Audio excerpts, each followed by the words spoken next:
Hello everyone. Very good morning to all of you. नमस्कार। एक बार फिर से आप सभी को सिलेक्शन वे पर आप सभी का स्वागत है। उम्मीद करता हूं क्लियरली मुझे सुन पा रहे होंगे और देख पा रहे होंगे। कल की डेट में हम लोगों ने इस बैच को स्टार्ट किया है। कल की क्लास में मैंने आपको इंट्रोडक्शन दिया था कि किस तरीके से इस बैच में जीएस को हम लोग आगे बढ़ाएंगे। Very good morning to all. आज की क्लास से हिस्ट्री का हम लोग आगाज करने जा रहे हैं और जिस तरीके का आगाज होगा उसी तरीके का अंजाम भी होगा, बशर्ते मेहनत आपको भी करनी है अपने जोर पर। मेरी तरफ से मैं कोई कसर नहीं छोड़ूंगा, आपकी तरफ से जब आप कोई कसर नहीं छोड़ोगे तो रिजल्ट एट द एंड बहुत अच्छा होगा। मतलब कहने का कि आपका सिलेक्शन आपको मिलेगा। शुरू करते हैं। आज का जो हमारा टॉपिक है, ये टॉपिक है प्री हिस्ट्री। प्री हिस्ट्री का मतलब है कि जहां से एक तरीके से हमारा इतिहास शुरू होता है उसके भी पहले का समय। एग्जाम्पल के तौर पर अगर हम ठीक से देखें तो हमें दूर दूर तक अगर कोई हिस्ट्री की शुरुआत होती हुई दिखाई देती है तो वो है इंडस वैली सिविलाइजेशन, मतलब सिंधु घाटी सभ्यता। उससे पहले का हमें इतिहास तो पता ही नहीं है। तो आज की क्लास में हम लोग बात करेंगे उससे भी पहले की, क्योंकि इतिहास जो लोग पढ़ाते हैं वो इंडस वैली सिविलाइजेशन से ही शुरुआत करते हैं। लेकिन मैं उससे शुरुआत ना करके उससे भी पहले प्री हिस्ट्री की आज बात करने वाला हूं। मतलब स्टोन एज की मैं बात करने वाला हूं। स्टोन एज का मतलब है पत्थरों का युग जिसको बोलते हैं। मेरी बात आप समझ पा रहे हैं? ठीक है। अब मैं चाहता हूं कि मैं आपसे आगे बहुत फ्लो में बात करूंगा कि जैसे यहां पर एक वर्ड लिखा हुआ है 10,000 वर्ष पूर्व, या इधर लिखा हुआ है 10,000 ईयर एगो, या फिर एग्जाम्पल के तौर पर मैंने कहा 10,000 BCE। तो इसका मतलब क्या है? ये BCE का मतलब क्या है? या फिर कहीं पर आपको लिखा मिल रहा है 91 AD। इसका मतलब क्या है? ये सारी डेट्स हैं क्या? तो आगे बढ़ने से पहले सबसे पहले हम अपना आज यही डाउट क्लियर करेंगे कि भाई BCE AD इन सब का मतलब क्या है, यूज इनको कैसे किया जाता है, तो इसको समझेंगे। ठीक है, ध्यान दीजिएगा। यहां पर जैसे हमारा मैथ्स है ना, तो मैथ्स में आपने देखा है जीरो होता है। जीरो से पहले की जितनी भी संख्याएं होती हैं वो सब माइनस में होती हैं। मतलब ये ऐसे चलती है -1, -2, -3, -4 एंड सो ऑन। जब आप जीरो की तरफ आते हो तो आप पॉजिटिव वैल्यू की तरफ आ रहे होते हो, और जीरो के आगे आपको कैसी संख्याएं मिलती हैं? ऐसी ही मिलेंगी लेकिन प्लस के फॉर्म में मिलेंगी। जीरो के बाद 1, वो भी प्लस का, +2, +3, +4 एंड सो ऑन। मेरी बात सभी को क्लियर हुई? इतनी छोटी सी बात जो अभी मैंने आपको बोली, सेम यही जो कंसेप्ट लग रहा है ये BC और AD के बीच में लग रहा है। कहने का मतलब यह है कि जो जीरो से पहले की वैल्यूज है, या फिर आप बोल सकते हो सन जीरो से पहले के जितने भी ईयर्स हैं वो सब हम BC ही उन्हें बोलते हैं। ठीक है। अब ये BC का मतलब क्या है? BC का मतलब है before of common era. Before of common era. ठीक है। लेकिन यूरोप में बहुत सारे लोगों ने क्रिश्चियनिटी को प्रमोट करने के लिए इसको एक और वर्ड दे दिया, जो कि लोगों की गलतफहमी है। इसको वर्ड क्या दिया है? भाई मेरे ये कौन स्पैम कर रहा है? सर हर कॉन्सेप्ट के बाद MCQ लेके आइए और बेवकूफ मत बनाइए, ये तो आपको करना चाहिए ताकि हमें याद रहे, हर टीचर कराते हैं। तो पूजा शर्मा, इतनी सी बात में आपको ये स्पैम करने की क्या जरूरत है? और अभी तो एक ही क्लास हुई है, वो भी ठीक से नहीं, केवल इंट्रोडक्शन हुई है। तो आप ऐसा क्यों बोल रहे हो कि बेवकूफ मत बनाइए?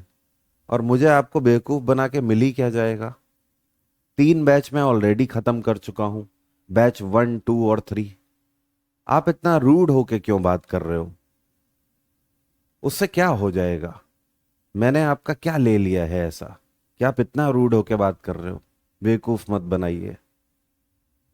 आप क्वेश्चन प्रैक्टिस की बात कर रहे हो, क्वेश्चन प्रैक्टिस करा दी जाएगी, बात यहीं पे खत्म कर दीजिए।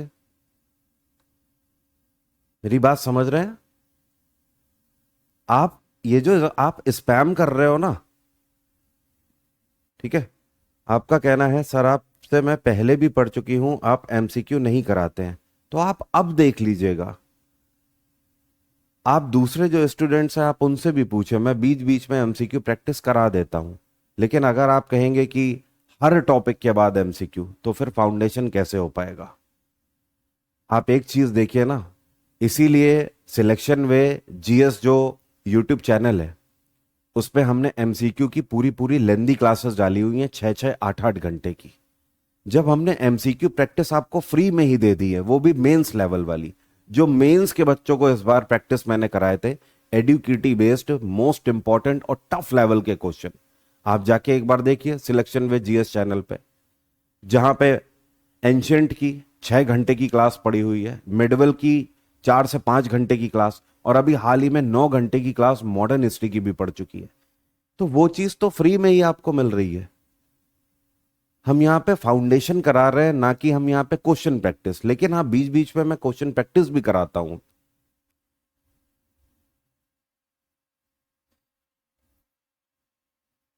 मैं कोशिश पूरी करूंगा कि मैं क्वेश्चन प्रैक्टिस करा दूं, ठीक है, बेफिक्र रहिए।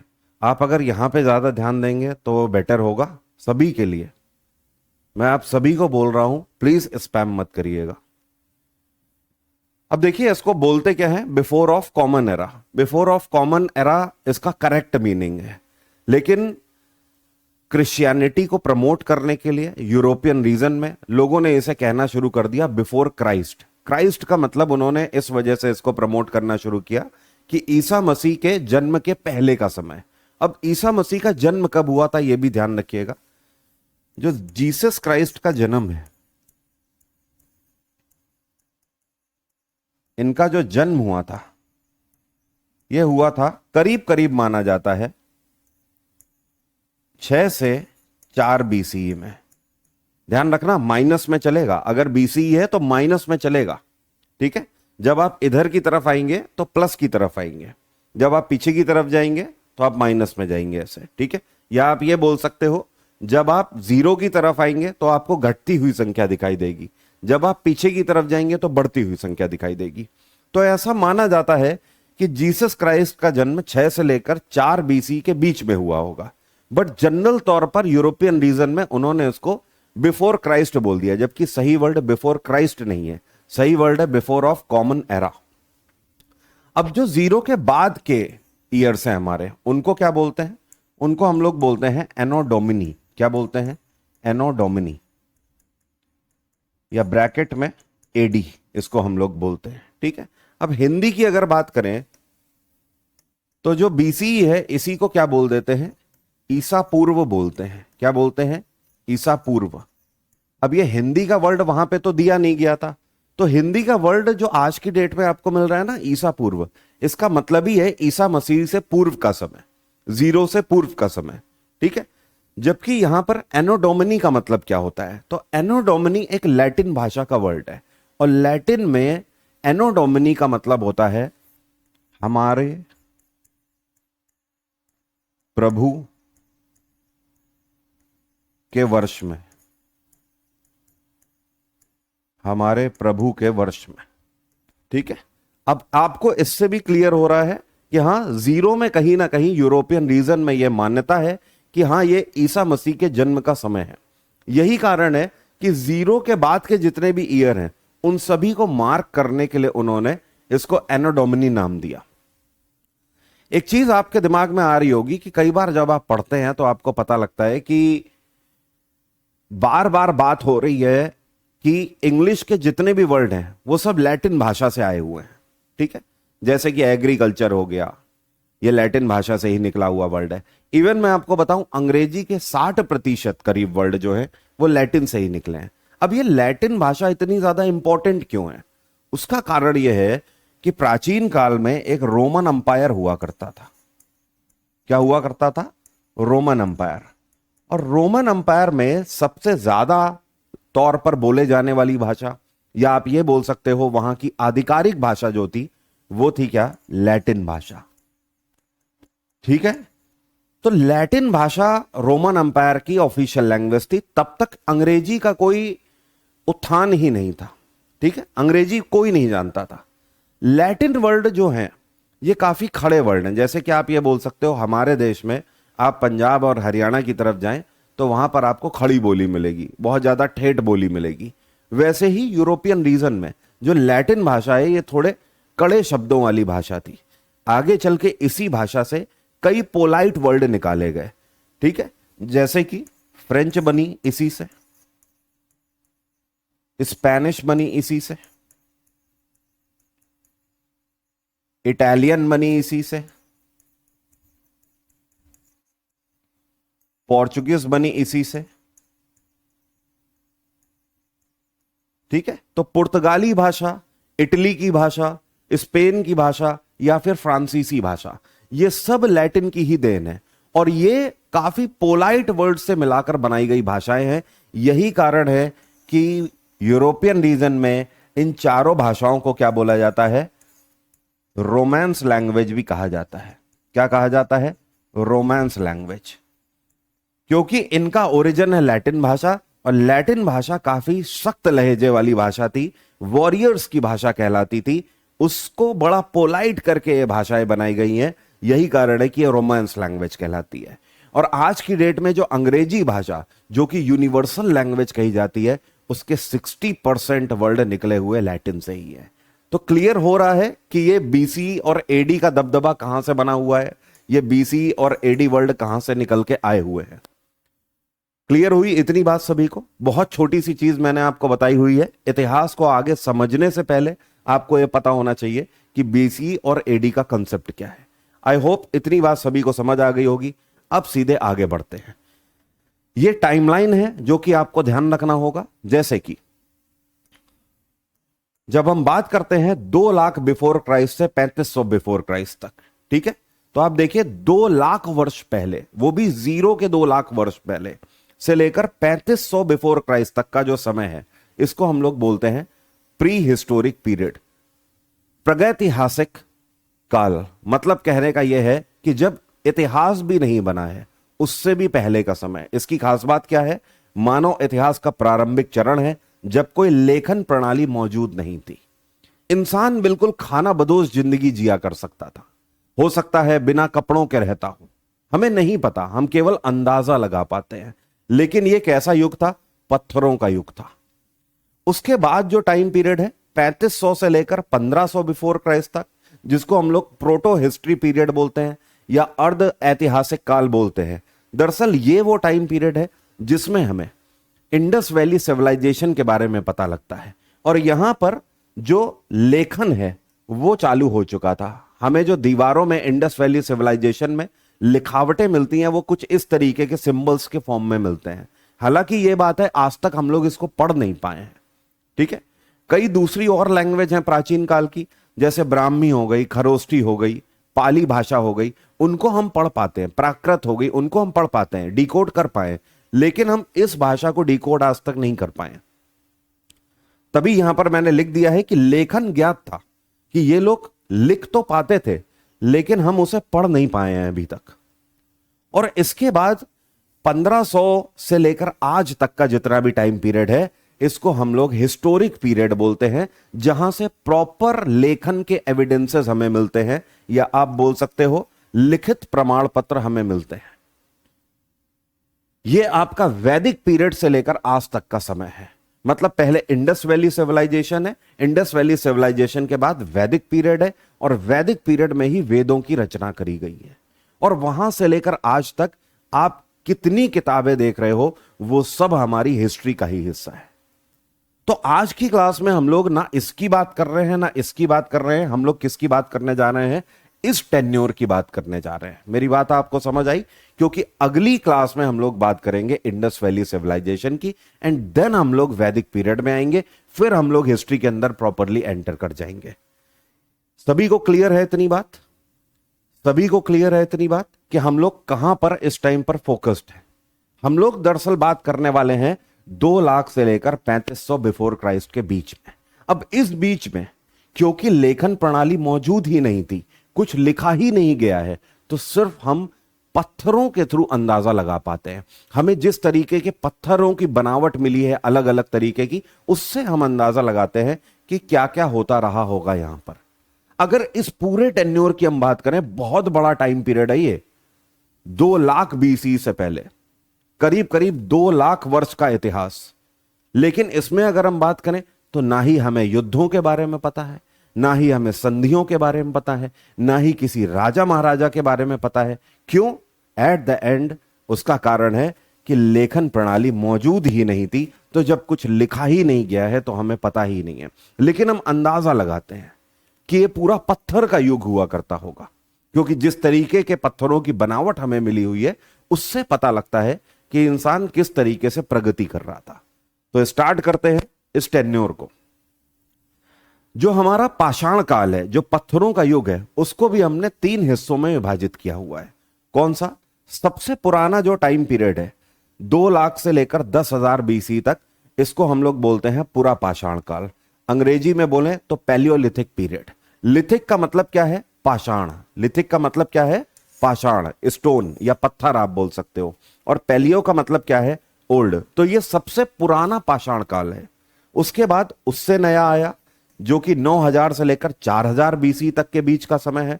यहां पर बीसो का मतलब है मध्य, लिथिक का मतलब है पाषाण, मध्य पाषाण काल। और फिर लास्ट में आएगा हमारा नियोलिथिक पीरियड। लिथिक का मतलब पाषाण है और नियो का मतलब नया है। 7000 बीसी से लेकर लगभग 1000 बीसी तक। नाउ कुछ लोगों के नाम आपको ध्यान रखने हैं जिन्होंने पाषाण काल के बारे में हमें खोज कर कई सारी जानकारियां दी हुई हैं। इनके बारे में कई बार क्वेश्चन बनाता है। जैसे कि एक नाम आप ध्यान रखोगे, सर जॉन लुबॉक। इन्होंने क्या किया? इनकी एक किताब है जिसका नाम है प्री हिस्टोरिक टाइम्स। इसमें इन्होंने इसी प्रागैतिहासिक काल के बारे में पहली बार लिखा था।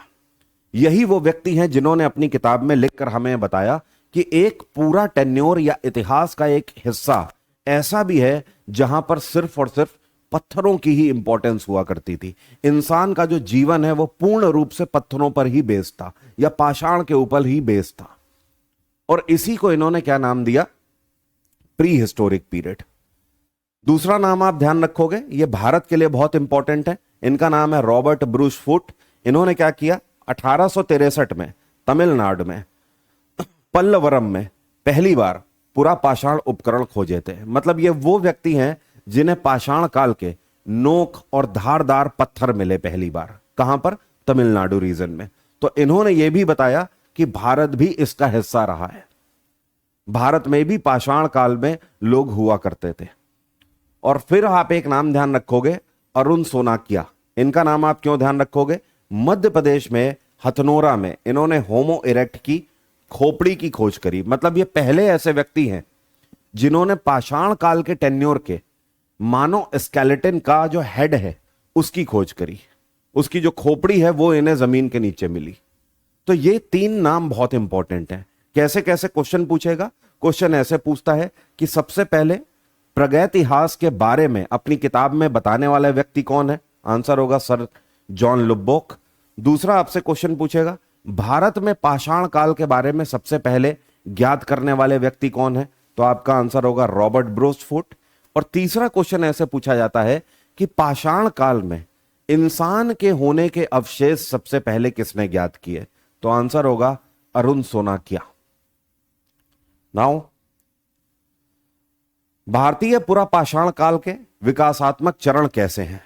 तो अगर हम बात करें लोअर पैलियोलिथिक पीरियड की, जो सबसे पुराना है, उसको हम क्लासिफाई कर सकते हैं 2 लाख से लेकर 1 लाख बीसी तक।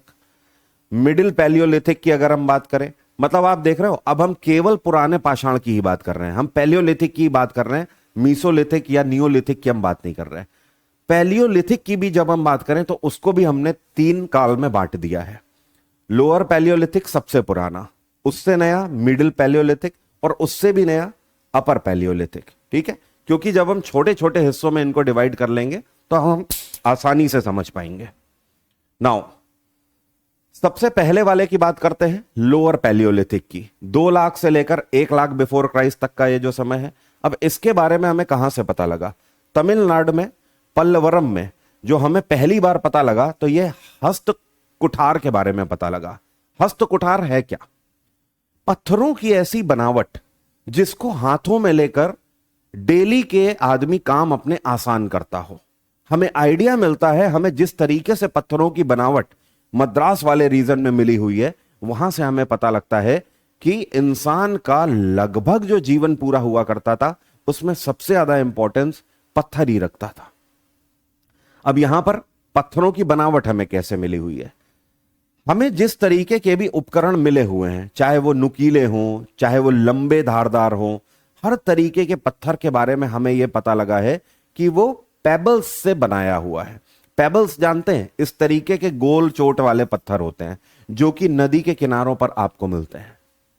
एक तरीके से ये सेडिमेंट्री रॉक का हिस्सा होते हैं। मतलब ग्लेशियर से जो पानी बह के आ रहा है, वो अपने साथ अनगिनत कणों को लेकर आता है और वो कई हजार और लाखों वर्षों तक नीचे आकर एकत्रित होते रहते हैं, जिनसे इन पेबल्स का निर्माण होता है, इन गोल पत्थरों का निर्माण होता है। अब इसमें हमें क्या मिला हुआ है?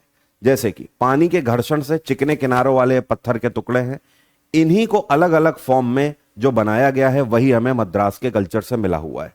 जैसे कि एक तरफा सिंगल एज वाले पेबल्स जिसमें एक तरफ ही धार रखी गई है, दूसरे ऐसे पेबल्स जिसमें दोनों तरफ धार रखी गई हो। तो इस तरीके के भी हमें चपटे हुए पत्थर भी मिले हुए हैं, जो कि क्लियरली ये दिखा रहे हैं कि इनका हथियारों के लिए यूज और साथ में कई और कामों के लिए यूज किया जाता होगा। जैसे कि किसी जंगली पशु को मार दिया या उसका शिकार किया, तो उसकी खाल उतारने के लिए भी इन धारदार पत्थरों का यूज किया जाता था। किस तरीके से इनको बनाया गया है जो कि हमें पता लगा है। एक तो नॉर्मल पेबल पत्थर होता था, अब उसके बाद उसको तोड़ दिया जाता था। तोड़ने के बाद कुछ बड़े टुकड़े मिलते थे और कुछ छोटे टुकड़े होते थे। अरे भाई, आप किसी ईंट को तोड़ो या आप पत्थर को तोड़ो तो कुछ छोटे टुकड़े हो जाएंगे, कुछ बड़े टुकड़े रहेंगे। अब जो बड़े टुकड़े हैं, ठीक है, इनको क्या बोलते हैं? क्रोड बोलते हैं। बचा हुआ बड़ा टुकड़ा भारी हस्त कुठार बनाने के लिए उपयोग किया जाता था। सामने और किनारों से इसको धारदार मतलब तेज कर दिया जाता था। ये हथियार पर्पस से यूज होते थे। जबकि जो छोटे वाले टुकड़े होते थे, इसका यूज फ्लेक के बेसिस पर किया जाता था। फ्लेक का मतलब ऐसे छोटे पत्थर जिनका आप डेली लाइफ में बहुत यूज करते हो, अपने काम को उपयोगी बनाने के लिए आप यूज करते हो। और इनको हिंदी में क्या बोलते हैं? खुरुचनी बोलते हैं। क्या बोलते हैं? खुरुचनी। इन छोटे छोटे पत्थरों का ही यूज जैसे कि किसी चीज को ड्रॉ करने के लिए किया जाता था, या फिर कुछ ऐसे हथियारों को बनाने के लिए जो कि पेड़ की टहनियों पर अगर डाले जाएं तो वहां पर चिपक जाएं, या फिर जो जानवर हैं उनकी खाल को उतारने के लिए इन छोटे छोटे पत्थरों का यूज करते थे। बड़े पत्थरों का यूज शिकार करने के लिए करते थे।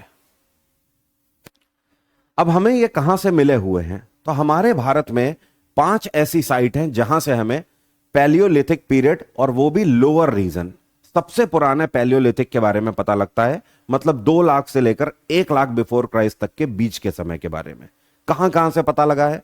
तो हमें इसके अवशेष आज की डेट में जो पाकिस्तान वाला रीजन है, सोहन घाटी, वहां से मिले हुए हैं। ये हमारा भारत आप मान लीजिए ऐसे, या आप ऐसे करके भारत मान लीजिए, ठीक है। तो आप क्लियर हो रहा है, पश्चिम वाले रीजन में सोन वैली जो ऊपर तक फैली हुई है पाकिस्तान रीजन तक, वहां से मिले हैं कुछ अवशेष। इसके अलावा उत्तर प्रदेश में बेलन घाटी से हमें कुछ अवशेष मिले हुए हैं। साथ में जो मध्य प्रदेश में अमरकंटक की पहाड़ियों से नर्मदा नदी बहती है, यहां से भी अवशेष मिले हैं। नर्मदा के किनारे पर जो गोल पत्थर हैं, वहीं पर हमें ऐसे पेबल्स मिले हुए हैं। इसके अलावा मध्य प्रदेश में भीमबेटका, ये सबसे इंपॉर्टेंट रीजन है। यहां से हमें केवल पत्थर ही नहीं मिले हुए हैं, या धारदार पत्थर या नोकदार पत्थर ही नहीं, यहां से हमें प्राचीन काल की गुफाओं में बनी हुई पेंटिंग्स भी मिली हुई है, जिसमें चित्रकारी करी गई है बैल की, घोड़े की, इस तरीके से घास फूस की। और लास्ट में कर्नाटक में हुंसगी है, जहां से हमें इस टेन्योर के बारे में पता लगता है। तो भारत में 5 ये वो साइट है जिनसे हमें ये सारी चीजों के बारे में एविडेंसेस मिले हुए हैं, जो कि नोकदार पत्थर हैं। नाउ मिडिल पैलियोलिथिक की अगर हम बात करें, उसके आगे आ जाइए। अब 1 लाख से लेकर 40,000 BC के बीच का समय, ये जो 60,000 वर्षों का समय है, इसको हम लोग क्या बोलते हैं? मिडिल पैलियोलिथिक बोलते हैं। 1956 में एचडी सांकलिया द्वारा पहली बार इसके बारे में बताया गया हमें कि हाँ भाई, कोई एक ऐसा टेन्योर है जिसको हम लोग मिडिल पैलियोलिथिक भी बोल सकते हैं। शुरुआत में प्रवार जो कि महाराष्ट्र में है और ये नेवासा, दोनों के ही बारे में हमें पता लगता है यहां से। इवन गोदावरी वैली जो है वहां से भी इस तरीके के पत्थरों के हथियार मिले हुए हैं। Godavari valley north Karnataka. अगर हम बात करें प्रवार और नेवासा की तो यह आपका महाराष्ट्र रीजन हो गया। अगर हम गोदावरी वैली की बात करें तो नीचे कर्नाटक है, ये वाला ऊपर महाराष्ट्र से लगा हुआ रीजन। तो हमें यहां से मिडिल पैलियोलिथिक के बारे में पता लगता है। आगे अगर हम बात करें तो एक नाम है जो कि इसको दिया गया है इस पूरे रीजन को, और यह नाम क्या है? यह नाम है यूरोपीय मोस्टेरियन का सामान। यूरोपीय मोस्टेरियन का सामान का मतलब यह है यूरोपियन रीजन में जो इस तरीके के अवशेष मिले हैं उसको यूरोपियन मोस्टेरियन सामान बोला जाता है, ठीक है, या अंग्रेजी में बोले तो यूरोपियन मोस्टेरियन बोला जाता है। बट भारत में इसको क्या बोला गया? नेवासियन इंडस्ट्री का नाम दिया गया।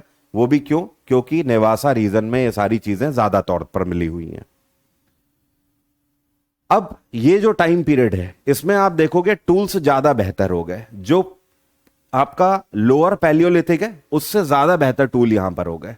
एग्जाम्पल की अगर हम बात करें तो अभी तक आप देख रहे थे 2 लाख बिफोर क्राइस्ट से 1 लाख बिफोर क्राइस्ट के बीच में पेबल से ही सारे हथियार बनाए जा रहे हैं, मतलब कच्चे पत्थर से ही सारे हथियार बनाए जा रहे हैं। लेकिन इस टेन्योर के जो हमें पत्थर मिले हुए हैं वो पत्थर थोड़े से और ज्यादा आकर्षक हैं और ज्यादा धारदार हैं और देखने में बहुत बेहतर हैं। जैसे कि यहां पर हमें क्या मिला है? क्वार्ट्जाइट के पत्थर मिले हैं जो कि सबसे बेहतरीन क्वालिटी है। आप देखिए इसमें पीछे की तरफ शाइन आ रहा है, ऐसे ग्रेन्स निकल के आ रहे हैं। दूसरा एक हमें चर्ट पत्थर मिला हुआ है। चर्ट के अलावा जैस्पर, ये लाल पत्थर होता है, इस पे भी धार दिए हुए हथियार मिले हुए हैं। और साथ में फ्लिंट जो कि चमकते हैं। तो आप देखो जो मिडिल वाला जो पैलियोलिथिक पीरियड है, ठीक है, यहां पर पहले से बेहतर हो गए हैं। पत्थर का सिलेक्शन हम करने लगे, जिससे हमें यह पता लगता है कि अब हम पत्थरों का भी सिलेक्शन करने लगे। अब हम कच्चा पत्थर नहीं ढूंढ रहे हैं, अब हम कुछ आकर्षक पत्थर ढूंढ रहे हैं और उन आकर्षक पत्थरों को उठाकर फिर उसको धार दे रहे हैं, ठीक है। इवन अगर हम बात करें यहां पर तो टूल टाइपोलॉजी में हमें खुरचनी मिली है, स्क्रैपर्स। सेकेंड थिंग, बुरिन्स मिला हुए हैं। अब देखो स्क्रैपर्स का यूज क्या होता है? स्क्रैपर्स का यूज एक बड़ा हथियार बनाने के लिए किया जा रहा है, ठीक है। अब उससे छोटे जो हैं ये ब्यूरिन्स। ब्यूरिन्स की खास बात यह है कि ये लंबाई में है लेकिन इनमें धार जो है ये स्क्रैपर से ज्यादा है। क्लियर हो रही है बात? तो कई बार ये स्क्रैपर के अगले हिस्से में ऐसे करके लगा दिए जाते हैं और उससे भी छोटे और पतले जो हैं बिल्कुल नोकदार जो हैं उनको बोरर्स बोलते हैं। हिंदी में भेदक वर्ड जो है ना, उसी से बना हुआ बेधक वर्ड है ये। और इसका भालों के लिए यूज किया जाता था या फिर किसी जगह पर छेद करने के लिए इसका यूज किया जाता था। तो आप देख रहे हो पहले से कहीं ज्यादा बेटर हथियार भी अब बन गए हैं मिडिल वाले पीरियड में। नाउ मध्यपुरा पाषाण काल में हमें अवशेष कहां पर मिले हुए हैं? तो जैसे अभी आपने देखा कि ओल्ड पैलियोलिथिक के जो अवशेष है वो हमें 5 जगहों से मिले हुए हैं। यहां पर आप देखिए हमें कहां कहां से मिले हुए हैं। वेस्ट एंड नॉर्थ वेस्ट की अगर हम बात करें तो राजस्थान में बूढ़ा पुष्कर और डिडवाना से मिले हुए हैं। अरावली रीजन में, ये भी राजस्थान का ही रीजन है, लूनी नदी के किनारे पर मिले हुए हैं। नीचे आ जाएंगे गुजरात में तो यहां पर हिरन नदी घाटी पर भी मिले हुए हैं। और वेस्ट में अगर हम बात करें तो पाकिस्तान में भी कई गुफाओं में हमें इस तरीके के अवशेष मिले हुए हैं। नाउ अगर हम सेंट्रल इंडिया की बात करें तो महाराष्ट्र रीजन हो गया और यूपी हो गया, यहां पर भी हमें इस टेन्योर के इस तरीके के धारदार पत्थर मिले हुए हैं। लोअर पैलियोलिथिक और मिडिल पैलियोलिथिक एक बार अब कंपैरिजन कर लेते हैं ताकि आपको चीजें क्लियर हो जाएं। लोअर पैलियोलिथिक का टाइम पीरियड 2 लाख से लेकर 1 लाख बिफोर क्राइस्ट तक का है, ठीक है। मिडिल पैलियोलिथिक का टाइम पीरियड 1 लाख से लेकर 40,000 बिफोर क्राइस्ट तक, मतलब कहने का 60,000 वर्ष का है ये। यहां पर परिभाषित संस्कृति हमें किससे देखने को मिलती है? हस्त कुठार क्रोड संस्कृति मिलती है जो कि मद्रास से हमें मिले हुए मोटे धार के पत्थर हैं। जबकि यहां पर हम देखते हैं तो नेवासियन इंडस्ट्री में हमें फ्लेक कल्चर मिलता है जो कि पहले से ज्यादा बेहतर दिखने में भी हैं पत्थर, चमकदार भी हैं, और धार भी पहले से कहीं ज्यादा है। नाउ प्राइमरी मटेरियल की अगर हम बात करें तो यहां पर पेबल्स का यूज किया जाता था, बिल्कुल सामान्य पत्थर, नॉर्मल पत्थर यूज करते थे इस टाइम पे। लेकिन यहां पर आप देखिए उच्च गुणवत्ता वाले पत्थर हमने सिलेक्ट करने शुरू किए। पेबल्स जो नॉर्मल होते थे उनको छोड़ दिया हमने, जैसे कि यहां पर क्वार्ट्जाइट हो गया, चार्ट हो गया, जेस्पर हो गया, इस तरीके के पत्थर यूज किए। की साइट्स अब आपको पता ही है दोनों की। अनुकूलन के विकास की अगर बात करें तो ये ओवरऑल जितना भी हमें जो भी हमें सामान मिला हुआ है इन सभी जगहों से, सब कुछ तो पत्थर के ही फॉर्म में मिला हुआ है।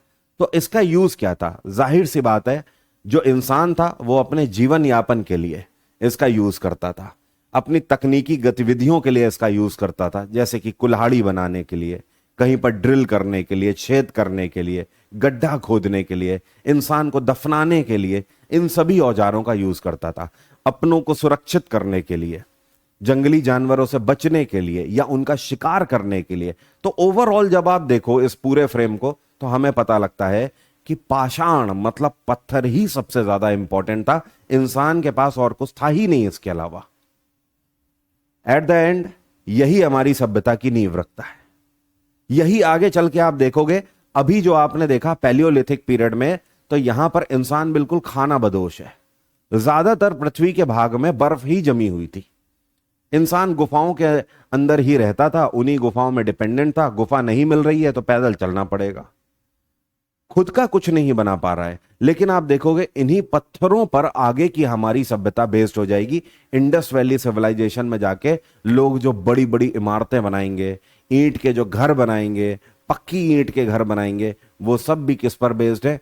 पत्थर पर ही बेस्ड है। तो एक तरीके से ये जो पाषाण काल है, इसको हम लोग अपनी सभ्यता की नींव मानते हैं। इसी टेन्योर में हमें आग के बारे में भी पता लगा। मोस्ट पॉसिबल थिंग है कि पत्थर को रगड़ के ही हमें पता लगा होगा आग के बारे में। ओवरव्यू की अगर हम बात करें तो करीब करीब आप यह मान लीजिए कि 40,000 BC तक पूरा बर्फ से जमा हुआ या बर्फ से ढके हुए क्षेत्र हुआ करते होंगे। इस टाइम पर हम सिर्फ और सिर्फ इन्हीं केव्स पर ही डिपेंडेंट रहते थे, इन्हीं हथियारों पर ही डिपेंडेंट रहते थे। लेकिन 10,000 बिफोर क्राइस्ट के आसपास हिम युग का अंत माना जाता है। मतलब यह हम मानते हैं कि 10,000 बिफोर क्राइस्ट से नदियों का बहाव काफी तेज हो गया होगा। ग्लेशियर्स तेजी से पिघले, नदियों का बहाव तेज हुआ, अर्थ का टेम्परेचर बढ़ा।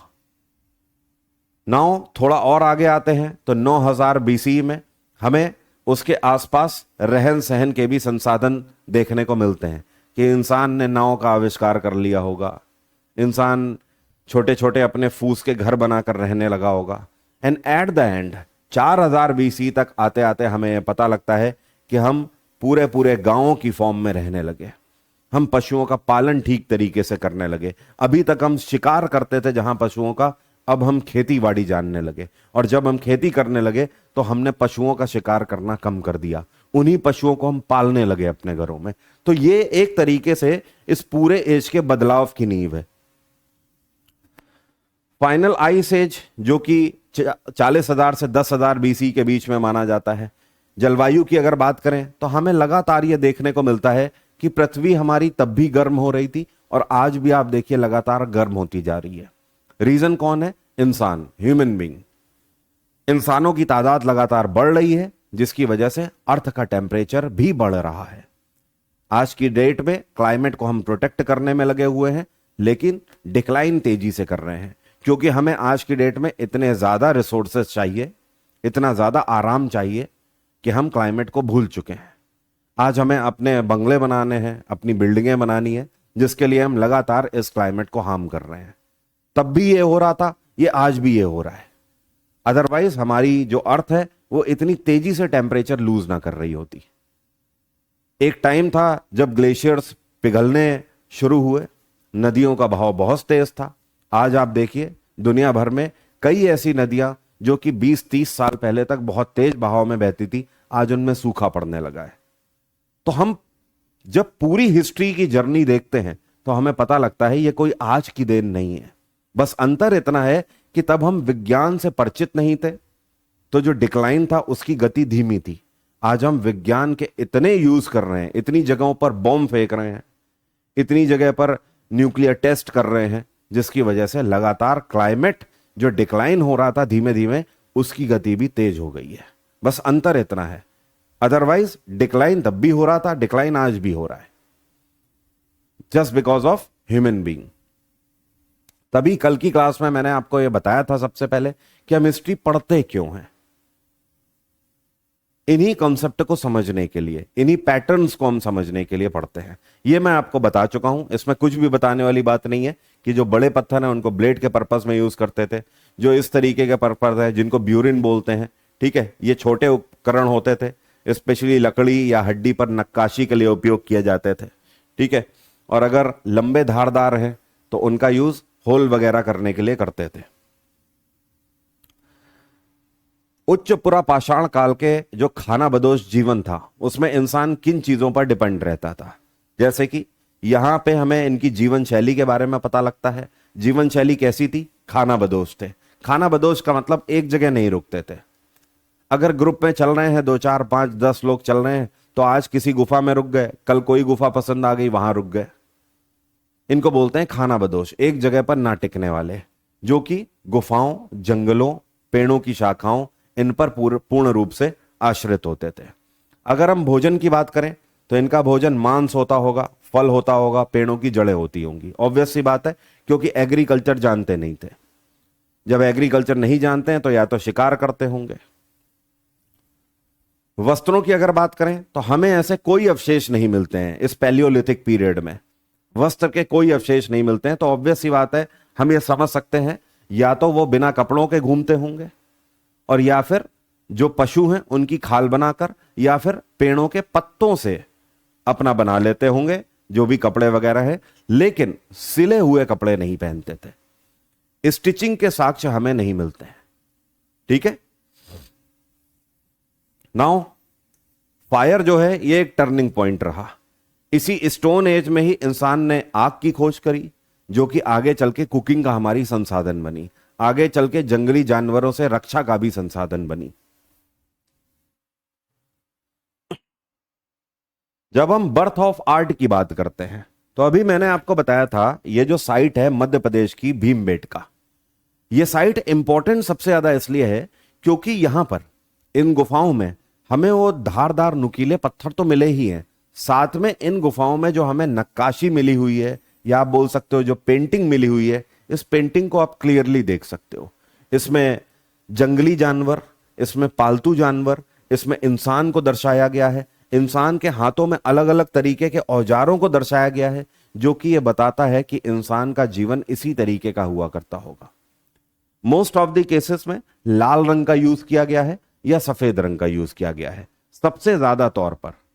बाकी हरा वगैरह रंग बहुत नॉमिनल यूज किए गए हैं। लाल और सफेद 95% यूज किया गया है कलर इसमें। लेट स्टोन एज की अगर हम बात करें तो इसकी जो साइट्स हैं, पहला आपका ये वाली साइट है जो कि आपका रोहरी हिल्स है, पाकिस्तान में आज की डेट में है, सिंध प्रांत में। दूसरा जो हमें अवशेष मिलते हैं ये बेलन घाटी से मिलते हैं, उत्तर प्रदेश की। तीसरा जो है ये बिहार वाले रीजन में आज की डेट में है, पैसरा, जहां से मिलते हैं अवशेष इसके। इसके अलावा त्रिपुरा वाले रीजन में लालमाई हिल्स है, इससे भी हमें अवशेष मिलते हैं। एमपी में आ जाते हैं भीमबेटका, ये तो अगेन इंपॉर्टेंट है ही है। और लास्ट में आ जाते हैं आंध्र प्रदेश का कुर्नूल रीजन। ये वो जगह है जहां से लेट स्टोन एज के बारे में हमें अवशेष मिलते हैं। नाउ होलोसीन परिवर्तन क्या है? होलोसीन परिवर्तन का मतलब ओवरऑल अगर हम देखें तो हमें टेम्परेचर में क्या बदलाव मिले, तो टेम्परेचर में वही बदलाव है, लगातार अर्थ गर्म हो रही है, शुष्क हो रही है। इस तरीके के रीजंस हमें देखने को मिलते हैं। जलवायु गर्म और शुष्क हो रही है कंटिन्यूअसली। जैसे जैसे हम इतिहास में आगे बढ़ते जा रहे हैं, बर्फ घाटियों पर पिघलती चली जा रही है। अब आ जाते हैं मिडिल स्टोन एज में, ठीक है, जहां पर 9000 से लेकर 4000 बीसी तक का समय हम लोग कंसीडर करते हैं। जो लाइफस्टाइल है पहले से बेहतर हो गई है। पहले हम केवल शिकार पर ही बेस्ड होते थे, अब जो है पशुपालन हम करने लगे और हमने अपनी बस्तियों का संरचना या आप बोल सकते हो संचरण करना शुरू किया। एक तरीके से जो हमारा मीसोलिथिक पीरियड है ये नौ पाषाण काल और पुरा पाषाण काल के बीच में ब्रिज की तरह काम करता है, उनको जोड़ने का काम करता है। और क्या क्या चेंजेस हुए मीसोलिथिक पीरियड में? वार्मर क्लाइमेट, क्लाइमेट पहले से और ज्यादा गर्म हो गया, पृथ्वी गर्म हुई, नदियों का बहाव और तेज हो गया। इसके अलावा वनस्पति और जीवों में बदलाव हुआ। पहले जो इंसान था वो जंगली जानवरों का शिकार करने के लिए भागता था। इंसान को यह नहीं पता था ओल्ड पैलियोलिथिक पीरियड में कि हम जंगली जानवर का शिकार करें या पालतू जानवर का शिकार करें, ठीक है। लेकिन यहां पर इंसान को जीवों और वनस्पतियों की समझ होने लगी। इंसान को यह पता लगने लगा कि कौन से पशु हैं जिनको पालना चाहिए, कौन से हैं जिनको नहीं पालना चाहिए। थर्ड थिंग, मानव पलायन। जनसंख्या में लगातार वृद्धि होती रही। पहले इंसान बहुत ज्यादा खाना बदोश होता था, अब सेमी फॉर्म में आने लगा। कुछ लोग अपने कबीले बनाकर रहने लगे और कुछ लोग अभी भी खाना बदोश थे। लास्ट में आए तो अर्ध स्थायी जीवन, सेमी सेडिमेंट्री लाइफ इसको बोलते हैं। मतलब पहले से कमी हुई खाना बदोशी में और विशेष शिकार और मछली पकड़ना जैसे शिकार शुरू हो गए। जबकि पहले जो है ओल्ड पैलियोलिथिक पीरियड है, वहां पर किसी भी जानवर का शिकार कर दे रहे हैं, हमें आइडिया नहीं है। लेकिन अब इंसान को समझ होने लगी। माइक्रोलिथ रेवोल्यूशन हम लोग किसको बोलते हैं? एक वर्ड यूज किया जाता है प्री हिस्ट्री में जिसको बोलते हैं सूक्ष्म पाषाण काल। कभी कभी पूछ देता है आपसे इस तरीके का क्वेश्चन कि सूक्ष्म पाषाण काल का संबंध इनमें से किससे है? तो उसमें ऑप्शन ऐसे देगा, सूक्ष्म जीवों से है, सूक्ष्म पत्थरों के टुकड़ों से है, या ऐसे पत्थर के टुकड़े जो कि धारदार नुकीले होते थे और डेली यूज में काम में आते थे, इस तरीके से, या उपरोक्त में से कोई नहीं। ऐसे आपको क्वेश्चन देगा। तो ध्यान रखिएगा, सूक्ष्म पाषाण हम लोग किसको बोलते हैं? ऐसे बिल्कुल छोटे छोटे पत्थरों की बनावट मिली हुई है। आप ये मान लीजिए 5 से लेकर 10 सेंटीमीटर के बीच के, या आप मान लीजिए 3 से 10 सेंटीमीटर के बीच के इतने बड़े बड़े या उससे छोटे, बिल्कुल छोटे पत्थर इस तरीके के नुकीले, कुछ इस फॉर्म में, कुछ इस फॉर्म में, हर तरीके के फॉर्म में, ट्राइंगल फॉर्म में आपको मिल रहे हैं, जिनका यूज कहीं ना कहीं जो भाले हैं उनके आगे या तीरों के आगे किया जाता था। स्पेशली इनका यूज तीरों के आगे किया जाता था, तीर को नुकीला बनाने के लिए।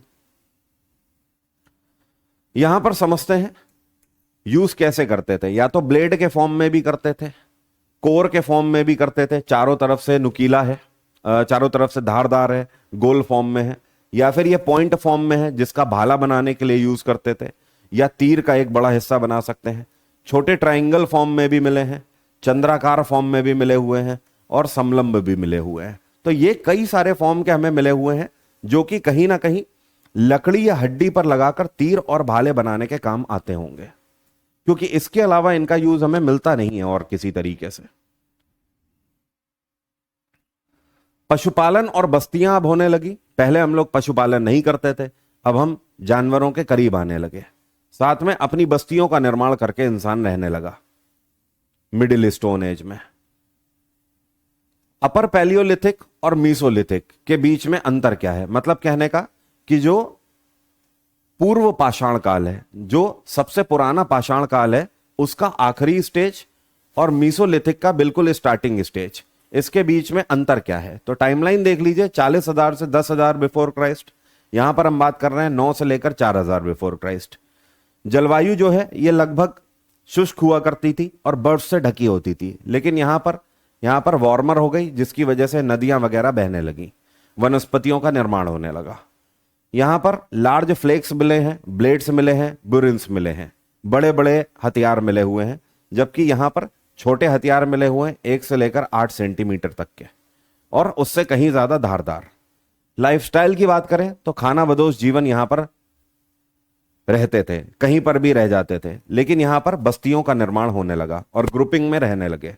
भोजन की बात करें तो पूरे तरीके से हंटिंग पर ही बेस्ड थे हम लोग, शिकार करते थे या फिर गैदरिंग करके, वो सारे हम लोग इवेंट करते होंगे कि अकेला शिकार कर रहा है या गैदरिंग करके शिकार कर रहा है, या फिर फलों की कोई उपज हो गई तो वो फल तोड़ के खा लिए।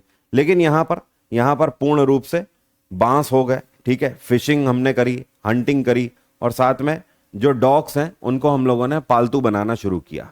अब इसके अवशेष हमें इंडस वैली सिविलाइजेशन में मिलते हैं। सिंधु घाटी सभ्यता में इंसान के साथ कुत्ते को दफनाने के अवशेष मिले हुए हैं, जिसके बारे में हम लोग आईवीसी में भी बात करेंगे।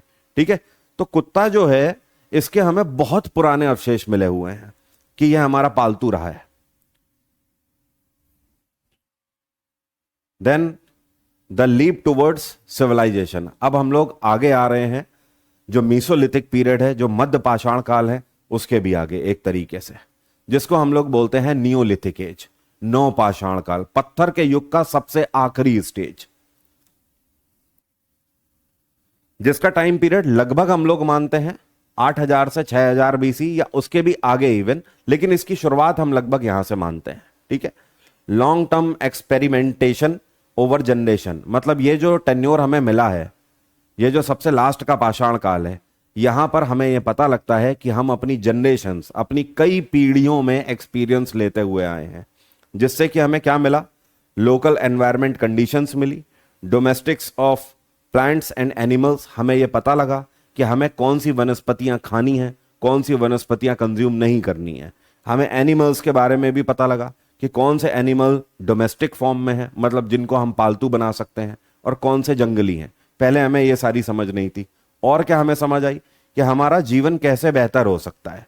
ऐसे खाना बदोशी से कहीं ज्यादा बेहतर है कि हम बस्तियां बना कर रहे हैं और उन बस्तियों में अपने काम के जितने भी संसाधन हैं उनको संरक्षित करें, जैसे कि पीने का पानी जो कि सभी के काम आए, पालतू पशु जो कि सभी के काम आए। लेकिन पहले क्या हो रहा था, कोई एक इधर भाग रहा है, कोई एक उधर भाग रहा है, 2-4 लोग उस गुफा में रह रहे हैं, 4-5 लोग इस गुफा में रह रहे हैं, फिर उसके बाद कहीं उठ के चले गए, दोबारा मिल रहे हैं या नहीं मिल रहे हैं, या 10 साल के बाद मिल रहे हैं, कुछ नहीं पता। तो इंसान ने अब जीवन जीने का अपना जरिया चुन लिया था। उसे पता लग गया था कि जीवन कैसे जिया जाए, पहले से कहीं ज्यादा नॉलेजेबल हो चुका था। इसके अवशेष कहां से मिलते हैं, तो मोस्ट इंपॉर्टेंट आज की डेट में जो पाकिस्तान वाले रीजन में है, मेहरगढ़, यहां से हमें हमारे कल्टीवेशन के एविडेंसेस मिलते हैं। किस चीज के कल्टीवेशन के, जौ और गेहूं के अवशेष। इंडस वैली सिविलाइजेशन में आप पढ़ोगे इसका जिक्र। दूसरी तरफ यूपी में जो कोल्डीवा है, वहां से हमें चावल की खेती के सबसे पुराने अवशेष मिलते हैं। तो ओवरऑल आप ये समझिए कि ये जो हमें कृषि के अवशेष मिल रहे हैं, ये कहां से मिल रहे हैं, ये हमें मिल रहे हैं नवपाषाण काल से। मतलब पत्थरों का वो युग जो कि सबसे आखिरी का है, वहां पर हमने कृषि के बारे में जाना है, एग्रीकल्चर के बारे में जाना है। अब हम उत्पादन करने लगे और शिकार करना हमने इसीलिए कम कर दिया। कौन कौन से वनस्पतियों के बारे में हमें अवशेष मिले हैं, हमें वीट और बार्ले के बारे में पता लगा है, जौ और गेहूं, धान मतलब चावल के बारे में पता लगा है, और पूरक आहार। ठीक है, पूरक आहार जैसे बाजरा वगैरह या शकरकंद वगैरह, इनके बारे में पता लगा है। कौन कौन से एनिमल हमारे लिए इंपॉर्टेंट थे नियोलिथिक पीरियड में, जिनको हमने पालन करना शुरू किया। कुत्ता तो है ही है प्राइम पर, भेड़ हो गई, बकरी हो गई, घोड़ा हो गया। आप क्लियरली देख सकते हो, भेड़ हो गई जिससे हमें ऊन मिला, ऊन से आगे चल के हमें कपड़े मिले। बकरी हो गई जो कि दूध के काम आती थी। कुत्ता हमारा वफादार होता था, हमारे कामों को आसान बनाता था, रखवाली करता था। और इसके अलावा जो घोड़ा है, ये हमारी यात्रा को तय करने में हमारी मदद करता था, या दूसरों से रक्षा करने में हमारी मदद करता था। रक्षा इन द सेंस कि आगे चल के बहुत बड़े पैरामीटर पे घोड़ों का यूज बैटल्स में होगा। लाइफ स्टाइल को कंपैरिजन करें तो पहले घुमंतू हुआ करते थे, मतलब घूमने वाले, घुमक्कड़, नोमैडिक जिनको बोलते हैं। जबकि यहां पे आके सेटल्ड फ्यूचर हो गया। नियोलिथिक पीरियड में हमने अपनी प्रॉपर बस्तियां बनानी शुरू करी। अब जो हमारे घर हुआ करते थे, ठीक है, तो घर कैसे होते थे, एक लंबे टाइम तक अगर रहना है एक जगह पर तो घर को उस तरीके का बनाना होगा। ठीक है, तो हम झोपड़ियों का निर्माण करने लगे। प्रारंभिक रूप में मुख्य रूप से मिट्टी और गारे का यूज करके हम ऐसे दीवारें बनाते थे, जबकि ऊपर के जो लेंटर आप जिन्हें बोल सकते हो, या आप बोल सकते हो सर के ऊपर की जो छांव है, वो हम बनाते थे बांस के ढांचे से, और उसके ऊपर फूस लगा देते थे, जिससे हमारे बिल्कुल शुरुआत में घर बनने लगे। आगे चल के हमने और आधुनिक घरों का निर्माण किया, जिसके साक्ष्य हमें कश्मीर और पंजाब रीजन से मिलते हैं। इन घरों की खास बात समझिए, नीचे गड्ढा करते थे गड्ढे के ऊपर मिट्टी का भराव करते थे, मिट्टी के भराव के साथ फिर बांस की खपचाल लगाते थे। इन बांसों की वजह से इसको हाइट मिलती थी और ऊपर फिर फूस लगा देते थे। ठीक है, ये हाइट हमें गर्म टेम्परेचर से अंदर की तरफ ठंडे टेम्परेचर को रखने में या मेंटेन करने में मदद करती थी। इवन ऐसा माना जाता है कि इंसान इस गड्ढे के अंदर रहता था जो कि इसे पूरा ठंडा रखता था। साइड की तरफ से स्टेयर्स बनाई जाती थी जिससे कि ऊपर वाले फ्लोर पे भी चढ़ के काम कर सके और नीचे भी रह सके। इस तरीके के मॉडर्न हाउसेस भी फिर हमने बनाए नियोलिथिक पीरियड में। साथ में क्योंकि हम भेड़ पालन कर रहे थे जिससे कि आगे हमें बहुत सारे इस तरीके के अवशेष मिले हैं कि भाई कपड़ा भी इंसान पहनने लगा। इंडस वैली सिविलाइजेशन में इंसान कपड़ा पहनता था। ठीक है, जैसे कि कॉटन के बारे में यह हमें मेहरगढ़ से मिले हुए एविडेंस हैं। वूल हुआ करता था, पालतू भेड़ों से हमें प्राप्त होता था जिससे हमने ये सारी चीजें बनाई। इसके अलावा खुदरे वस्त्र जैसे कि ये हो गए ना, जिसको टाट बोलते हैं या कहीं कहीं पर बोरा भी बोल देते हैं। ठीक है, या महाराष्ट्र वाले रीजन में गोनी भी बोल देते हैं जिसको बोरी बोलते हैं, जिसके अंदर आलू आलू रखे जाते हैं। तो ये सब किससे मिल रहा है? ये सब हमें जूट से ही देखने को मिल रहा है। ये जो टेन्योर है, इस टेन्योर में आप देखिए हमें पॉटरी, हमें बर्तन भी ऐसे मिलते हैं। शुरुआती दौर में जो हमने बर्तन बनाए ये हाथ से गढ़ के बनाए, मिट्टी को चिकना करके हाथ से गढ़ के बर्तन बनाए, तो काफी रफ फॉर्म में हुआ करते थे। लेकिन जब आप इंडस वैली सिविलाइजेशन की तरफ आएंगे तो आपको इस तरीके के पत्थर मिलेंगे, चमकदार, बिल्कुल शार्प पत्थर। इसके अलावा पत्थर के ऊपर काफी अच्छी और बेहतर नक्काशी भी आपको मिलती है। ये बिल्कुल आम हो गए थे पत्थर। तो आप देख सकते हो अगर हम यहां से यहां पर आ रहे हैं तो इसका मतलब यह है कि इस टेन्योर में कहीं ना कहीं हमने कुम्हार के चाक का आविष्कार कर लिया है, इस मशीन का आविष्कार कर लिया जिससे कि हम इतने फाइन बर्तन बनाने लगे। पहले से अब में पत्थरों के सिलेक्शन में कंप्लीट चेंज आ चुका था। आपने देखा पैलियोलिथिक पीरियड में जो सबसे पुराना पाषाण है वहां पर हम लोग सिर्फ पेबल्स का यूज कर रहे थे। मीसोलिथिक पीरियड में आपने देखा हमने पेबल्स को छोड़ा और कुछ बेहतरीन दिखने वाले पत्थरों का यूज किया, जैसे क्वार्ट्जाइट का हमने यूज किया, जैस्पर का यूज किया, सेल्ट का यूज किया। ठीक है, लेकिन यहां पर देखिए आप और ज्यादा फाइन पत्थर हो गए। इवन पत्थरों के ऊपर हमने पॉलिशिंग करना शुरू किया।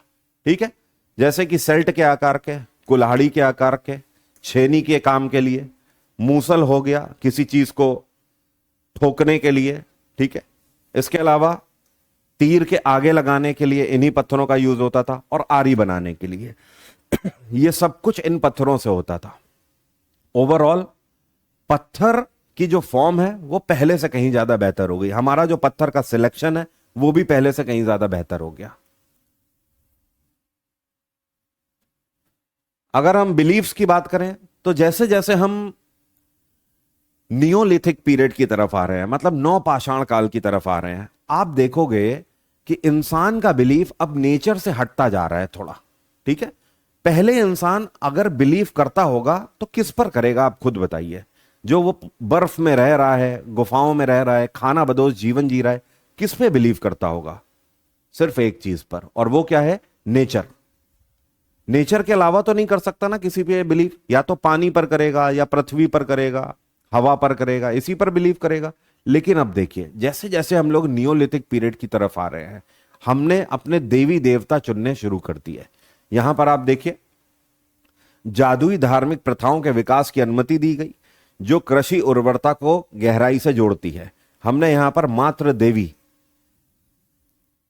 को अपना बिलीफ देना शुरू किया, मतलब कहने का पृथ्वी को एक देवी मानना हमने शुरू किया। एक ऐसी देवी जो कि हमारा पालन पोषण कर रही है, जिसके अंदर हम रह रहे हैं, जो कि हमारा पेट भर रही है। और इस तरीके से मदर गॉडेस की पूजा होने लगी। कुछ हमें इस तरीके के भी टेराकोटा मिले हुए हैं जिसमें बैल वगैरह की आकृति है या घोड़े की आकृति है, जो कि हमें दर्शाती है कि विशेष किसी देवता की पूजा करी जा रही है या किसी विशेष देवता के ऊपर लोगों का बिलीव है। बरियल प्रैक्टिसेस की अगर हम बात करें कि इंसानों को दफनाने में क्या अंतर था, तो देखिए एक वर्ड है कंप्लीट बरियल, मतलब पूर्ण रूप से जिसको दफना देना, और दूसरा एक बरियल का तरीका है आंशिक दफन। जो पूर्ण रूप से दफन की व्यवस्था है, नॉर्थ इंडिया में अगर हम देखें तो मृत शरीर को गड्ढे में पूरे तरीके से सीधा लिटाकर उसको दफन कर दिया जाता था पूरे तरीके से। मतलब मिट्टी में गड्ढा खोदा गया, इंसान की जो डेड बॉडी है उसको उसके अंदर रखा गया, उसके साथ जो उसका पालतू जानवर भी है अगर, तो उसकी भी डेड बॉडी है तो रख दी गई, नहीं है तो कोई बात नहीं, उसके ऊपर उसको ढक दिया गया। स्केलेटन के साथ साथ इंसान के जो साथ है वो कुछ मिट्टी के बर्तन भी रखे जाते थे, इंसान के साथ कुछ धारदार नुकीले पत्थर भी रखे जाते थे, जिससे हम यह समझ पाते हैं कि लोगों का बिलीफ पुनर्जन्म में जरूर था, लोगों का बिलीफ आफ्टर डेथ लाइफ में भी था। क्योंकि अगर वो किसी मरे हुए इंसान के स्केलेटन के साथ, मेरी बात समझ रहे हैं, मरे हुए इंसान के स्केलेटन के साथ धारदार पत्थर रख रहे हैं, बर्तन रख रहे हैं, तो इसका मतलब यह है कि उनका बिलीव है कि मरने के बाद अब उसकी जो आगे की जिंदगी है वो आसान हो। तो स्केलेटन के साथ हमें ये सारी चीजें मिलती हैं, जिसका प्रतीक यही है। जबकि आंशिक दफन का मतलब यह है खुले में पहले लाश को रख दिया जाता था, चील कौए गिद्ध उसको नोच लेते थे, केवल जब हड्डियां बचती थी तो उन हड्डियों को दफनाया जाता था। इस प्रक्रिया को बोलते हैं आंशिक दफन या पार्शियल बरियल बोलते हैं। ठीक है, जब हम दक्षिण भारत में देखते हैं तो दक्षिण भारत में इस प्रथा में और भी ज्यादा हमें गहनता देखने को मिलती है। मतलब इस प्रथा में और ज्यादा पूजा पाठ के अवशेष मिलते हैं। अगर पार्शियल बरियल की बात करें तो वो भी इसी तरीके की देखने को मिलती है। बट आप ध्यान रखिएगा, what is the difference between complete burial and partial burial. यहां से आप आइडिया लगा सकते हैं, ये एक पिक्चर है जिसके थ्रू आप यह समझ सकते हैं कि इंसान के स्केलेटन के साथ साथ कुत्ता, भेड़ या बकरी उसके साथ दफन करी जाती थी कि हां भाई आगे का जीवन उसका उसके साथ चले, उसके काम आसान हो। साथ में मिट्टी के बर्तन रख दिए जाते थे, साथ में उसके पेबल्स रख दिए जाते थे, नोकदार हथियार रख दिए जाते थे। तो यह मान्यता हमें बताती है कि हम लोग ये मानते थे कि आफ्टर डेथ लाइफ है, वो व्यक्ति कहीं तो गया है। साथ में हमें ऐसे भी अवशेष मिले हैं जो कि छोटे बच्चे हैं, बिल्कुल छोटे बच्चे, मतलब न्यू बॉर्न बेबी, पैदा हुए बच्चे, अगर वो सरवाइव नहीं कर पाए, उनकी मृत्यु हो गई, तो उनके स्केलेटन कुछ बड़े मिट्टी के बर्तन में मिले हुए हैं, उनको विशेष ढंग से दफनाया गया है। इसको हम लोग क्या बोलते हैं? कलश दफन बोलते हैं। तो क्वेश्चन आपसे पूछा जाता है कि कलश दफन वर्ड किससे जुड़ा हुआ है, या कलश दफन का यूज किसके लिए किया जाता था?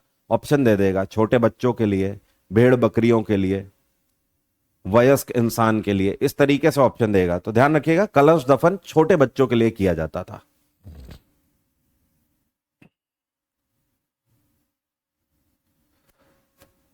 मानो कि अगर लाइफ में हम देखें तो आप देखिए हम कहां से कहां तक जर्नी तय कर चुके थे। सबसे पहले हम केवल सिंबल्स की भाषा में बात करते थे, हंटिंग वगैरह पर ही पूर्ण रूप से बेस्ड थे। जबकि आगे वाले स्टेट में आते हैं तो हंटिंग के साथ साथ डांसिंग, जियोमेट्रिक डिजाइन, ये सब हमें मिले हुए हैं गुफाओं से, जो कि हमें बताते हैं कि हमारी लाइफ का ये सारी चीजें हिस्सा थी। डांस करते हुए हमें दिख रहे हैं, दैट मीन्स कि कई सारे कल्चर को हम लोग मानने लगे थे। और आगे जब हम आते हैं तो आप देखिए एग्रीकल्चर के बारे में हम जान गए, हमने पशुपालन करना शुरू कर दिया, ठीक है, खेतीबाड़ी करना शुरू किया, हंटिंग वगैरह हमने कम कर दी, हमें वनस्पतियों का ज्ञान होने लगा। और आगे आ जाते हैं, देन आप देखिए अर्ली हिस्टोरिक रिप्रेजेंटेशन, बड़े बड़े अब हम लोग किले आगे चल के बनाएंगे, राजे महाराजे होने लगेंगे, वॉरियर्स होने लगेंगे, विवाह की प्रथाएं होने लगेंगी, राजे महाराजे एक दूसरे को नीचा दिखाने में लग जाएंगे, समाज में कुछ कुप्रथाओं का जन्म होगा। कुछ हमें ऐसी भी आकृतियां मिली हुई हैं जिनको हम लोग क्या बोलते हैं? एक्सरे स्टाइल शैली। अब ये एक्सरे शैली क्या है? इन पेंटिंग्स में जो इंसान है या फिर कोई जानवर है, उसके इंटरनल पार्ट्स को या इंटरनल ऑर्गन्स को दर्शाया गया है इस तरीके से। जैसे आज की डेट में आप बायोलॉजी की किताब में देखते हो ना, इंटरनल ऑर्गन्स को ऐसे रिप्रेजेंट किया जाता है। तो ये कोई आज की देन नहीं है, ये आज से कई हजार वर्षों पहले इंसान इस तरीके की पेंटिंग बना के चला गया है। इसका मतलब यह है कि उसे ये पता होता था कि कौन सा ऑर्गन कहां पर है, उसे इस बात की पूर्ण नॉलेज थी। साथ में आप देख रहे हो आसपास इंसानों के मुंह पे अलग अलग जानवरों की आकृतियां बनाई हुई हैं।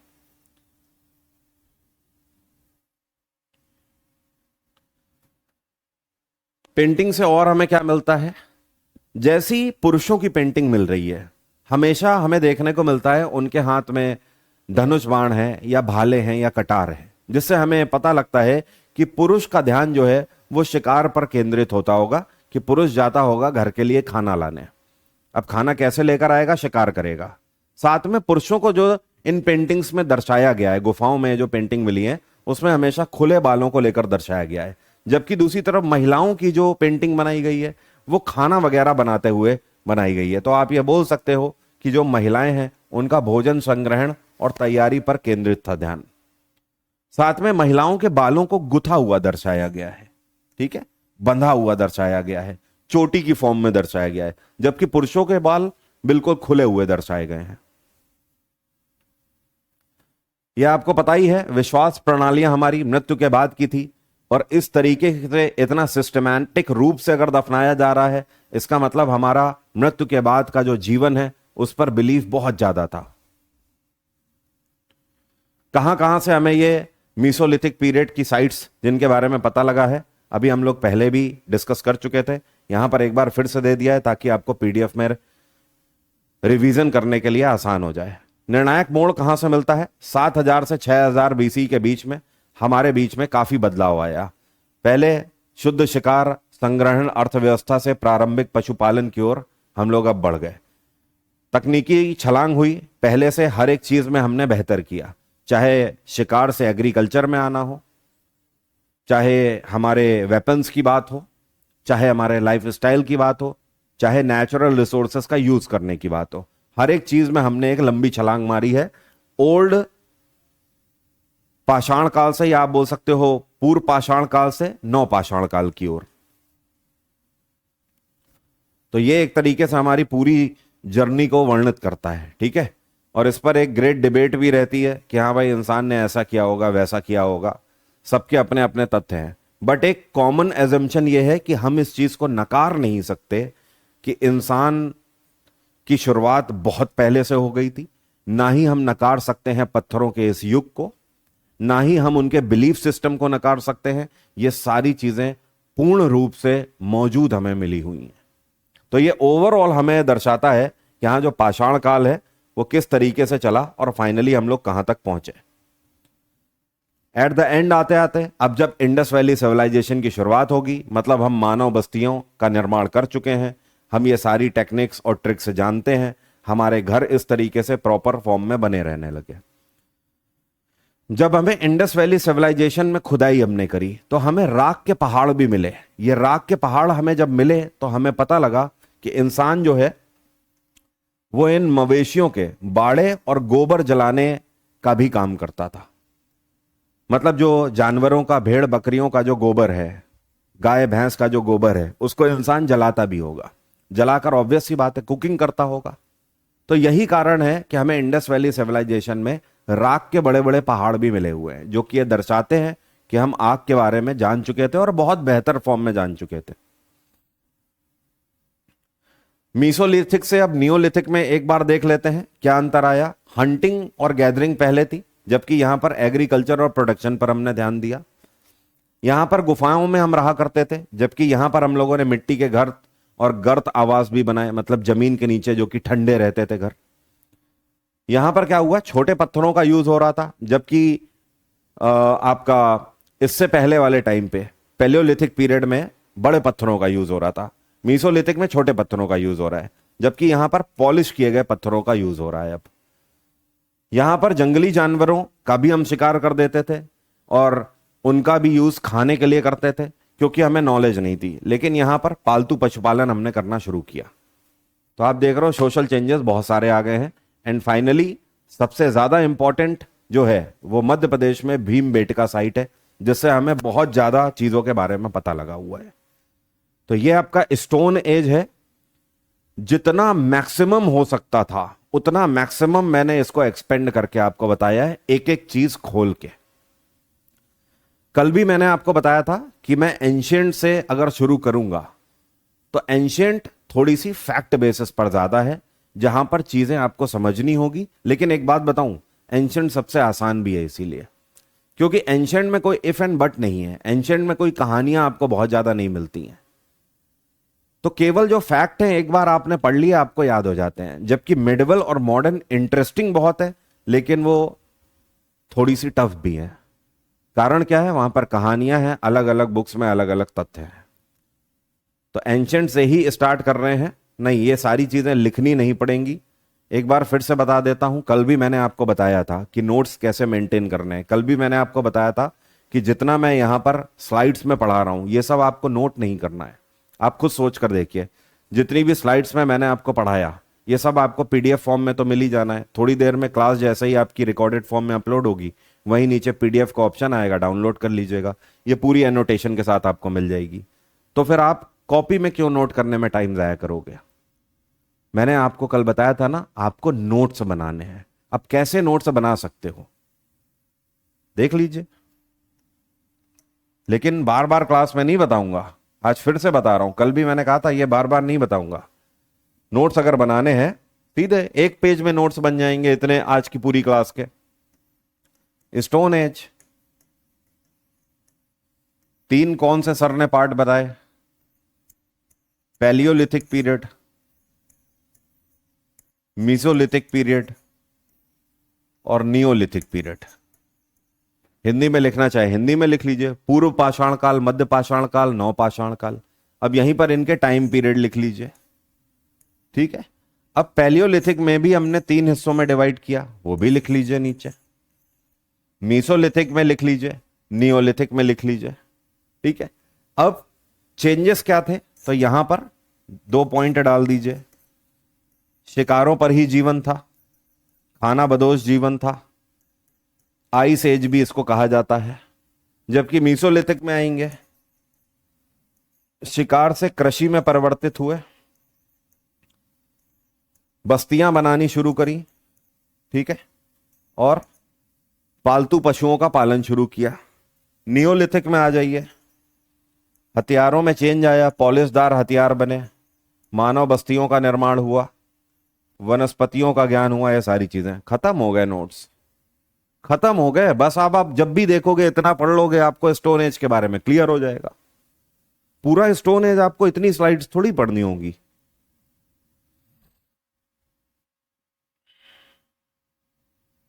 ठीक है,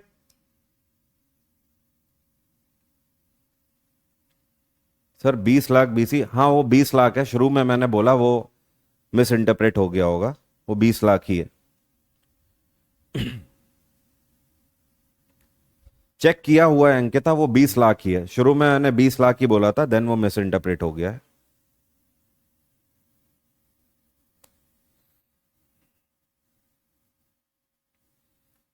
पूजा शर्मा का कहना है सर प्रॉब्लम यह है कि याद नहीं होता है, याद कैसे करना है। याद करना ही नहीं है, जीएस कभी भी याद करने नहीं बैठना है। हम सबसे बड़ी प्रॉब्लम में तभी फंसते हैं जब हम ये सोचते हैं कि आज मुझे 10 पेज याद करके ही उठना है। आपको ये गलती नहीं करनी किसी को भी। हमें बस क्या करना है, अगर हमारे इस तरीके के नोट्स मेंटेन हो रहे हैं तो हमें हर 2-3 दिन में बस क्या करना है, एक बार उसे पढ़ लेना है। मैं हमेशा कहता हूं, एक 4 साल के बच्चे को हनुमान चालीसा कैसे याद हो जाती है, एक 4 साल के बच्चे को कुरान की आयतें कैसे याद हो जाती है, जस्ट बिकॉज ऑफ प्रैक्टिस। वो जब हनुमान चालीसा या कुरान की आयत पढ़ता है वो ये नहीं सोचता है कि आज मुझे याद करनी है, वो बस उसे डेली पढ़ता है। और एक दिन आता है जब वो किताब साइड में रख देता है और अपने आप पढ़ने लगता है। आपको बस वही करना है। आपको हर 2-3 दिन में अपनी वही जो नोट्स वाली किताब जो आपने बनाई है, नोटबुक, उसी को आपको बस रीड कर लेना है। आपको पढ़ना, आपको याद नहीं करना है, याद अपने आप हो जाएगा आपको। बस आपको रीडिंग करनी है। रीडिंग तो कर सकते हो ना, इतना केवल करके देखो, ठीक है। सर गगन सर की क्लासेस कब से चलेंगी? जहां तक मुझे नॉलेज है 20 तारीख से चलेंगी। तब तक आपकी जीएस और रीजनिंग की क्लास चलेगी। सर 2:30 बजे क्लास नहीं होगी? होगी भाई, आज डिमांड एंड सप्लाई की क्लास होगी 2:30 बजे, इकोनॉमिक्स की, ठीक है। और कल आप लोगों ने टेलीग्राम पर मुझे बता ही दिया था, तो मैंने देखा कि ज़्यादातर बच्चों ने यही बोला कि एंशंट से चालू करो। और मैंने भी कल आपको रिकमेंड किया था कि एंशंट से ही शुरू करिए, बिल्कुल जीरो से लेकर आखिर 1947 तक जाने का मजा ही अलग है। ठीक है, कहीं कहीं पर आपको पेशेंस रखना होगा, जैसे कि अभी एंशिएंट में आपको पेशेंस रखना है। अभी बिल्कुल शुरू हो रहा है, चीजें आपको समझने में मदद मिलेगी। अब कल आप देखोगे इंडस वैली सिविलाइजेशन, जब आप पढ़ोगे ना वो बहुत आसान आपको लगेगा। क्यों? क्योंकि आज आपने बिल्कुल बेस बनाया है, आज आपने समझा है। क्योंकि ये जो हिस्ट्री का महल खड़ा होगा इसके लिए नींव है आज। ये आपने नींव को समझा है कि हाँ, पत्थरों का ये जो काल था जिस पर हमारी पूरी हिस्ट्री जनरेट है, अब इन्हीं पत्थरों के ऊपर महल खड़े होंगे, राजे महाराजे फिर आएंगे, उनके बीच में लड़ाइयां होंगी। तो पत्थरों से ही शुरुआत हो, वही ज्यादा अच्छा है। और सिलेक्शन चाहिए तो आपको पेशेंस बनाना पड़ेगा। आपको हर क्लास में एंटरटेनमेंट नहीं मिलेगा।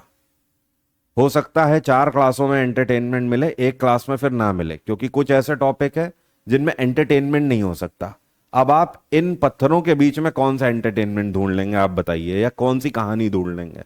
नहीं ढूंढ सकते। ठीक है, तो एंशिएंट में थोड़ा पेशेंस बनाकर रखिए। इंडस वैली सिविलाइजेशन कल अब आपको बहुत आसान लगेगा। उसके बाद वैदिक पीरियड आपको इंटरेस्टिंग भी लगेगा, क्योंकि वहां पर आपको चीजें समझ आने लगेंगी कि अब इंसान दिमाग लगाने लगा है, आपस में बंटने लगा है।